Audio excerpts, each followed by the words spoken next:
जय हिंद। आज समझेंगे 10 क्लास का केमिस्ट्री का चैप्टर नंबर 1 रासायनिक अभिक्रिया एवं समीकरण। चैप्टर नंबर 1 में है रासायनिक अभिक्रिया एवं समीकरण। पहले हम अभिक्रिया को समझ लेते हैं कि अभिक्रिया क्या है। यानी रासायनिक अभिक्रिया है जिसको इंग्लिश में बोलते हैं केमिकल रिएक्शन। क्या बोलेंगे? Chemical reaction. केमिकल रिएक्शन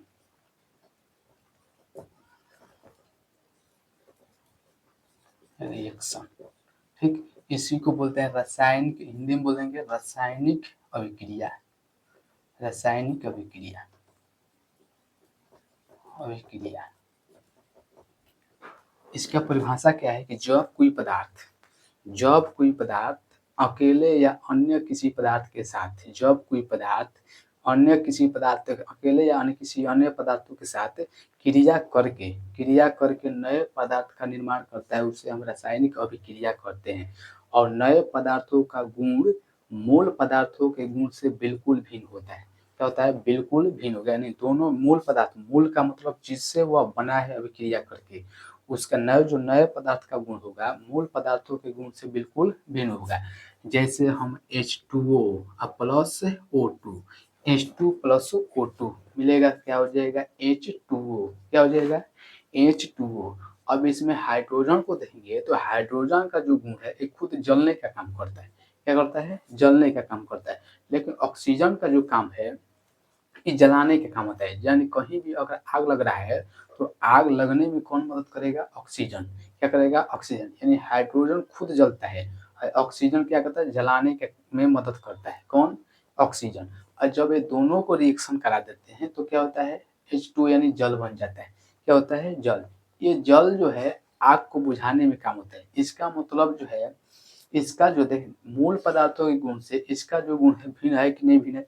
भिन्न है। तो इसी को बोलते हैं रासायनिक अभिक्रिया। यानी जब कोई पदार्थ अकेले या अन्य किसी पदार्थ के साथ क्रिया करके नए पदार्थों का निर्माण करता है और नए पदार्थ के गुण मूल पदार्थों के गुण से बिल्कुल भिन्न होता है, उसे रासायनिक अभिक्रिया कहते हैं।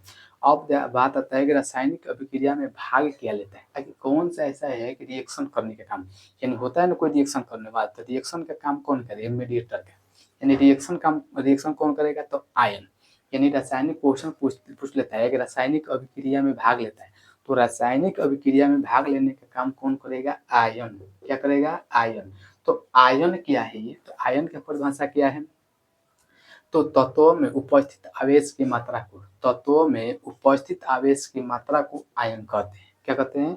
आयन कहते हैं। यानी तत्वों में उपस्थित आवेश की मात्रा को आयन कहते हैं। आयन दो प्रकार के, कितना? आयन जो होगा दो प्रकार के, एक होगा धनायन, जिस पर प्लस होगा धनायन, और जिस पर माइनस होगा क्या हो जाएगा? ऋणायन। यानी कि आयन दो प्रकार के, धनायन और ऋणायन। रासायनिक अभिक्रिया में भाग लेने का काम कौन करेगा? आयन। अब देखते हैं आयन निकालते कैसे हैं, थोड़ा समझ लेते हैं आयन को। आयन निकालते हैं जैसे सोडियम के परमाणु संख्या कितना हो गया? 11।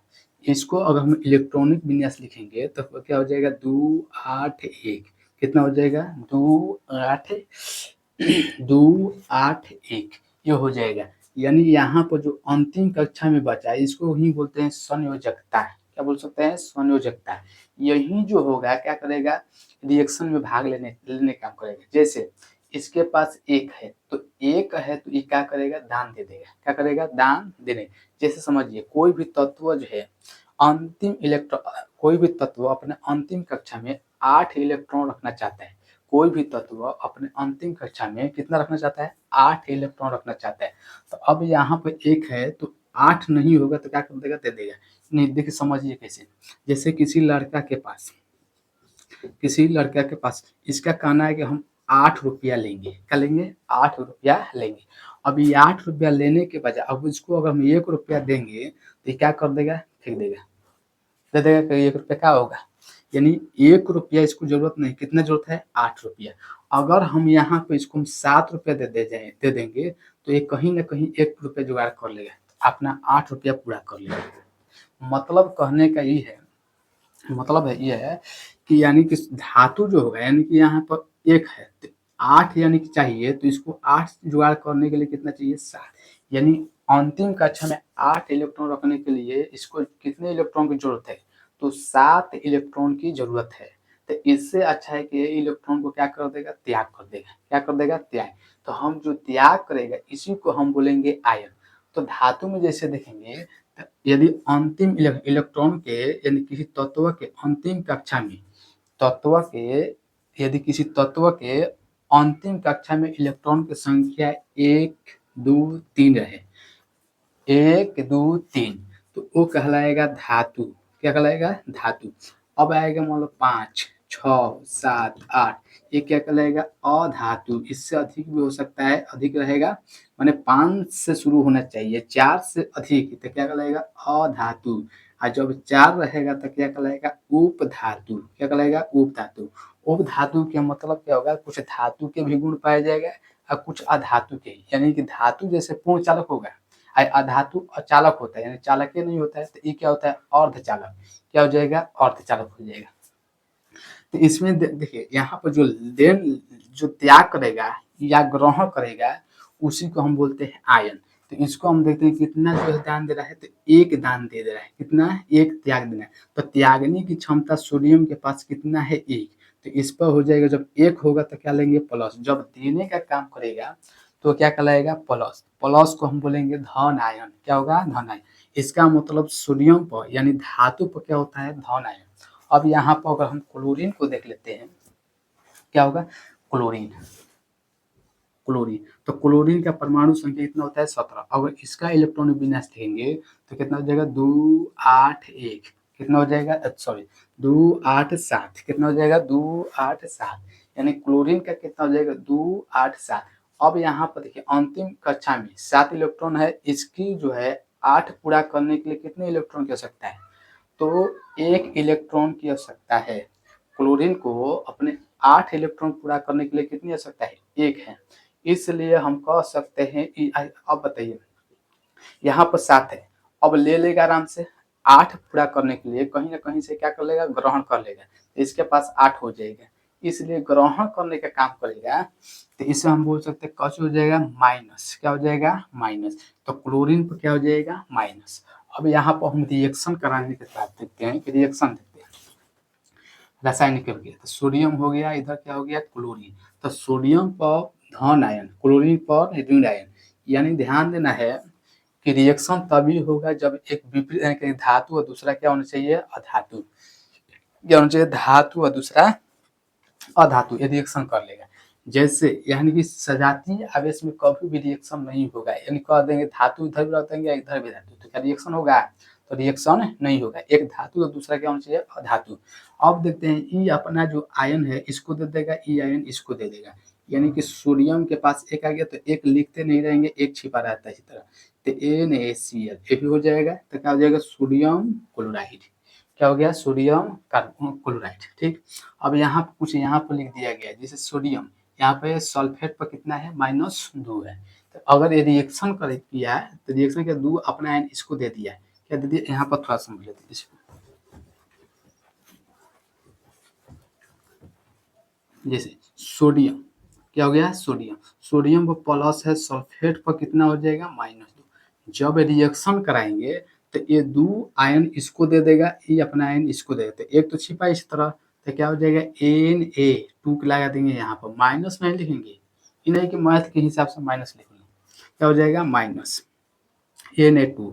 अब क्या हो जाएगा, यहाँ पर SO4, तो एक तो हमेशा छिपा रहेगा, एक छोड़ देते हैं, क्या हो गया, सोडियम सल्फेट। अब यहाँ पे उसी पर का AgNO3, ठीक। तो AgNO3, इस पर भी एक, इस पर भी एक, क्या हो जाएगा, AgNO3 हो जाएगा, यानी सिल्वर नाइट्रेट। अब यहाँ पर थोड़ा सा इसको समझ लेते हैं, क्या है, एल्युमिनियम है, इधर क्या हो जाए, एल्युमिनियम पर कितना है, 3, तो ये प्लस में 3, जब एक से बड़ा होगा तो उसको लिख दर्शा देना है, क्या होना है, दर्शा देना है। अब यहाँ पर सल्फेट, सल्फेट पर कितना होगा, -2। अब इसको रिएक्शन कराएंगे तो ई आयन इसको दे देगा, यानी Al2, क्या हो जाएगा, Al2। अब यहाँ पे SO4 बच गया है, जब 3 रहेगा इस तरह के तो इसको होल थ्राइस में कर देना है, क्या करना है, होल थ्राइस। तो ये हो जाएगा, देखिए ये रासायनिक अभिक्रिया हो गया।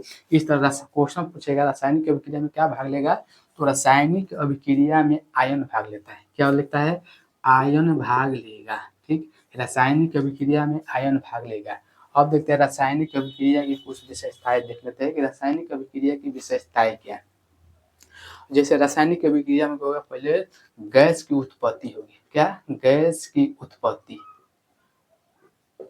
जैसे कुछ रासायनिक अभिक्रिया का होता है गैस, जब रासायनिक अभिक्रिया कराएंगे तो उसमें गैस उत्पन्न होता है। जैसे में सोडियम कार्बोनेट, क्या होगा, सोडियम कार्बोनेट के जलीय विलयन, क्या होगा, सोडियम क्लोराइड के जलीय विलयन में इसमें तोनो हाइड्रोक्लोरिक अम्ल डाला जाए, क्या किया जाए, तोनो हाइड्रोक्लोरिक अम्ल डाला जाए तो हाइड्रोजन गैस निकलती है। क्या निकलती है, हाइड्रोजन गैस। जब सोडियम कार्बोनेट के जलीय विलयन में, सोडियम कार्बोनेट के जलीय विलयन में तोनो हाइड्रोक्लोरिक अम्ल के रिएक्शन कराए, यानी कि तोनो हाइड्रोक्लोरिक अम्ल के विलयन डाला जाए तो उसमें क्या होगा, हाइड्रोजन गैस निकलेगा। अब देख लेते हैं दूसरा, गैस के रंग में परिवर्तन। क्या हो जाएगा, रंग में परिवर्तन, रंग में परिवर्तन। अब देखते हैं पोटेशियम परमैंगनेट के बैंगनी रंग के जलीय विलयन पर, पोटेशियम परमैंगनेट के जलीय विलयन, पोटेशियम परमैंगनेट के बैंगनी रंग के जलीय विलयन पर अगर थोड़ा थोड़ा करके नींबू निचोड़ेंगे, थोड़ा थोड़ा करके क्या करेंगे, नींबू निचोड़ेंगे तो उसका बैंगनी रंग जो होगा धीरे धीरे गायब होने लगता है। क्या लगता है, धीरे धीरे गायब होने लगता है, रंग में परिवर्तन हो गया। तीसरा क्या होगा, अवस्था यानी कि अवक्षेप का बनना। क्या हो जाएगा, अवक्षेप का बनना, अवक्षेप का बनना। अवक्षेप का बनना क्या है, जैसे सोडियम क्लोराइड के जलीय विलयन में क्या होगा, सोडियम क्लोराइड के जलीय विलयन में सिल्वर, सोडियम क्लोराइड के जलीय विलयन में सिल्वर नाइट्रेट के जलीय विलयन डालने पर, सोडियम क्लोराइड के जलीय विलयन में सिल्वर नाइट्रेट के जलीय विलयन डालने पर उसमें सिल्वर नाइट्रेट का क्या होगा कि दही जैसा अवक्षेप प्राप्त होगा।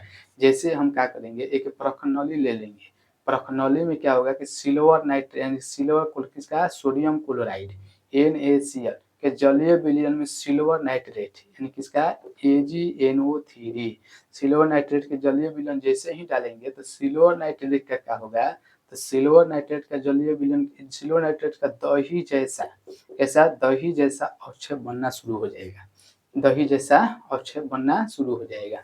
अब देखते हैं अवस्था में, ताप में परिवर्तन। क्या हो जाएगा, ताप में परिवर्तन, ताप में परिवर्तन। देखिए कुछ जो होता है, कुछ रासायनिक अभिक्रिया में ताप में परिवर्तन होता है। जैसे हम कली चूना के CO, कली चूना के मतलब जो लिपाई करते हैं घर पर चूने का, वही होता है कली चूना। तो कली चूना के जलीय विलयन पर जब जल हम गिराएंगे, क्या जलेंगे, गिराएंगे जल, तो इससे क्या होगा, हाइड्रोजन गैस निकलना शुरू हो जाएगा। क्या हो जाएगा, हाइड्रोजन गैस निकलना शुरू हो जाएगा। ठीक, हाइड्रोजन गैस, तो जो इसमें क्या होता है, हाइड्रोजन गैस निकलना शुरू हो जाएगा। सॉरी, जब यहाँ पर कली चूना पर, यहाँ पर देखिए सॉरी, Na यानी कि सोडियम किसका, CaO पर यानी कॉलेज चूना पर अगर हम जल गिराएंगे तो ये ताप निकलेगा। इससे क्या होगा, गैस तो निकलेगा लेकिन ताप निकलेगा। जब ताप होगा तो इसको अभिक्रिया को हम क्या कहेंगे, ऊष्माक्षेपी अभिक्रिया। क्या कहेंगे, ऊष्माक्षेपी अभिक्रिया। ऊष्माक्षेपी में क्या होगा, ऊष्मा का त्याग करता है, यानी जिस जिस प्रखनौली में अगर हम इस अभिक्रिया को दोहराएंगे, इसको अगर सतह को छुएंगे तो क्या होगा, गर्मी यानी कि हीट महसूस होगी। क्या होगी, हीट महसूस होगी। ठीक, तो इसमें होगा कि जल जाएगा हाथ, लेकिन ऊष्मा शोषी में क्या होगा कि सतह को छुएंगे तो क्या होगा, ठंडक महसूस होगा, ठंडक महसूस होगा। तो कुछ रासायनिक अभिक्रिया में क्या होता है, ताप बनता है, या कहीं ठंडक होती है, ताप का अवशोषण होता है या ताप का त्याग होता है। यानी ताप को कह सकते हैं ऊष्मा, ऊष्मा का अवशोषण या ऊष्मा का त्याग करेगा, ये होगा। तो उसे अभिक्रिया को क्या है, ऊष्माक्षेपी या ऊष्माशोषी अभिक्रिया कहेंगे। ठीक, अब यहाँ देखते हैं पांचवा में, पांचवा में क्या है कि अवस्था में परिवर्तन। क्या हो जाएगा, अवस्था में परिवर्तन, परिवर्तन, अवस्था में परिवर्तन। यानी कि देखेंगे जैसे कुछ रासायनिक अभिक्रिया में अवस्था में ही चेंज होता है। जैसे हम मोमबत्ती को लेते हैं,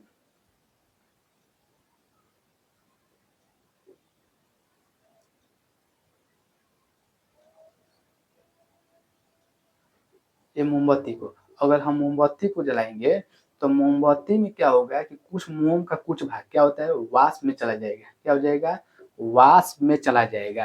अगर मोमबत्ती को अगर हम जलाएंगे तो कुछ भाग क्या हो जाएगा, वाष्प में चला जाएगा, कुछ अवक्षेप के रूप में यहाँ पर प्राप्त हो जाएगा। ये होता है कुछ अवस्था में परिवर्तन। अब यहाँ पर कुछ देख लेते हैं रासायनिक समीकरण क्या है, यानी केमिकल इक्वेशन क्या हो जाए। अब देख लेते हैं केमिकल इक्वेशन।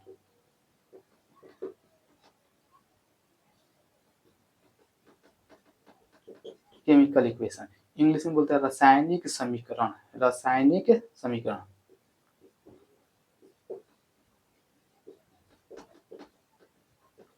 रासायनिक समीकरण इसमें देख लेते हैं रासायनिक समीकरण क्या है, यानी रासायनिक समीकरण थोड़ा इसमें देखते हैं रासायनिक अभिक्रिया। रासायनिक समीकरण देखते हैं, ठीक।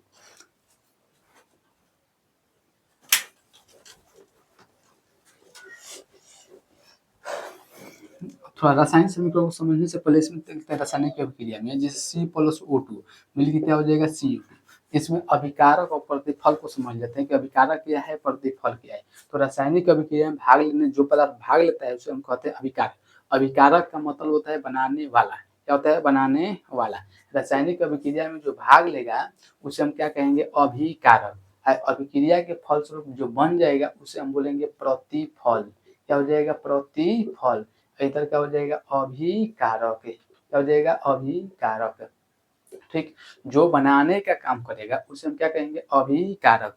जो बन जाएगा उसे हम क्या कहेंगे, प्रतिफल। यानी रासायनिक अभिक्रिया में भाग लेने वाले पदार्थ को अभिकारक कहते हैं, और अभिक्रिया के फलस्वरूप बने पदार्थ को हम क्या कहेंगे, प्रतिफल कहेंगे। अब यहाँ पर केमिकल इक्वेशन देख लेते हैं, रासायनिक समीकरण। रासायनिक अभिक्रिया में यहाँ रासायनिक अभिक्रिया में भाग लेने वाले पदार्थों की रासायनिक अभिक्रिया में भाग लेने वाले पदार्थों को संकेत एवं सूत्र के सहायता से लिखना। संकेत एवं सूत्र के सहायता से लिखना, उसे हम रासायनिक समीकरण कहते हैं। क्या कहते हैं, रासायनिक समीकरण कहते हैं। रासायनिक अभिक्रिया में भाग लेने वाले पदार्थों के संकेत एवं सूत्र के सहायता से लिखना रासायनिक समीकरण कहलाता है। क्या होता है, रासायनिक समीकरण कहलाता है। अब देखते हैं रासायनिक समीकरण के लिखने का नियम। रासायनिक समीकरण के लिखने का नियम यहाँ पर हम देख लेते हैं NaCl Na2 यानी कि कैसे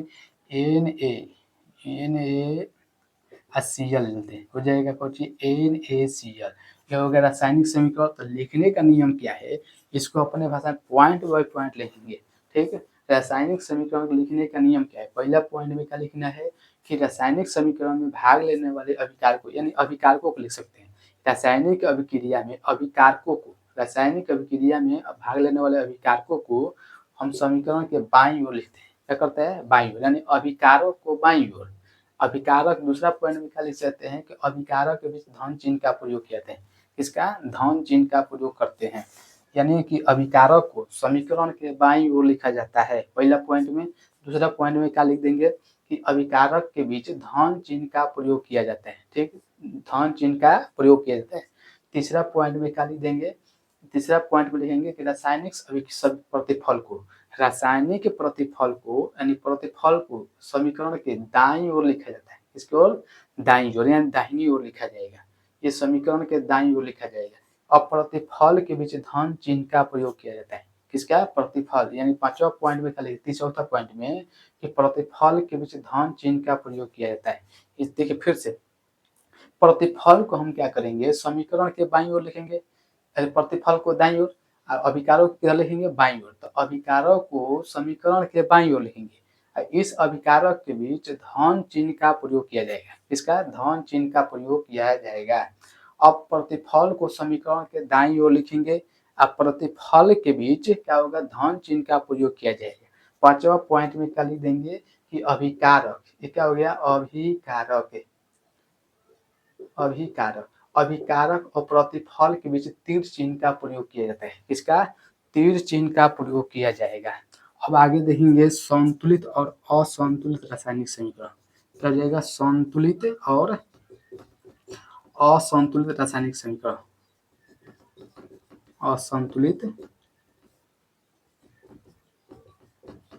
रासायनिक समीकरण।